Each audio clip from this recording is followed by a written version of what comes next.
Hello everyone, welcome back to my YouTube channel. জানি অনেক দিন বাদে ফের একটা ব্লগ নিয়ে এসেছি, কিন্তু আশা করি আজকের ব্লগটা এনজয় করবে। তো ডেলিভারির পরে তোমাদের সাথে শেয়ার করব বলে চলে এসেছি আমার দিনগুলো কেমন করে কাটছে। ডেলিভারির পরে কি খাওয়া দাওয়া করি সেটাই তোমাদের সাথে শেয়ার করবো বলে চলে এলাম। তো বলে রাখি, সকাল 6টার সময় আমি খাই আমার যে প্রোটিন পাউডারটা থাকে সেটা দিয়ে দুধ। তারপরে ব্রেকফাস্টে আমি করি রুটি সবজি। তারপরে থাকে হচ্ছে লাঞ্চের জোগাড়, যেটা 12টার মধ্যে আমি সেরে নিই। আমি একটু হেলদি খাওয়া দাওয়াই করছি, তার জন্য ভাত থাকে একটু নরম করে করা, তার মধ্যে থাকে হচ্ছে চিকেন স্টু, ফিশের ঝোল, পাতলা করে একদম মাছের ঝোল থাকে।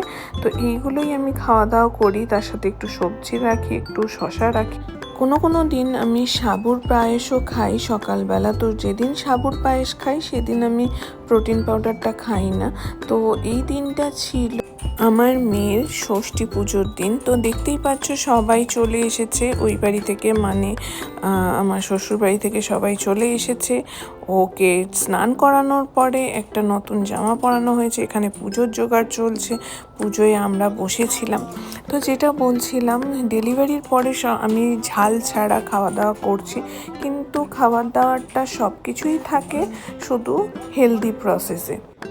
কখনো ভাতের সাথে আমি কালো জিরে শুকনো কলায় ভাজা আর পেস্ট করা ঘিয়ের সাথে খেয়ে থাকি, যেটায় বলে সেলাইয়ের কাটা ভাবটা তাড়াতাড়ি শুকোয়, হেলদি একটা খাবার। তো আমি খাই ওটা। আফটার লাঞ্চের পরে আমি করি হচ্ছে একটু টক দই চিনি দিয়ে খাই। তারপরে 3-3:30 মধ্যে আমি ফ্রুটস যা থাকে সেগুলো খেয়ে নিই। বেশি দেরি করে আবার ফ্রুটস খাওয়া ভালো না। তারপরে আমার সন্ধেবেলা যদি খিদে পায় আমি একটু মাখনা ভাজা খাই বা অথবা চিড়ে ভাজা খাই।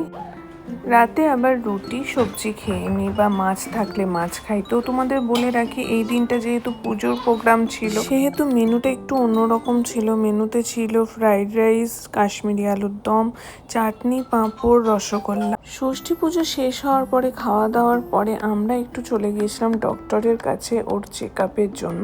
সেরকম কিছুই প্রবলেম ছিল না, জাস্ট চেক আপ করা। চলি আবার অন্যদিন অন্য ব্লগ নিয়ে আসবো।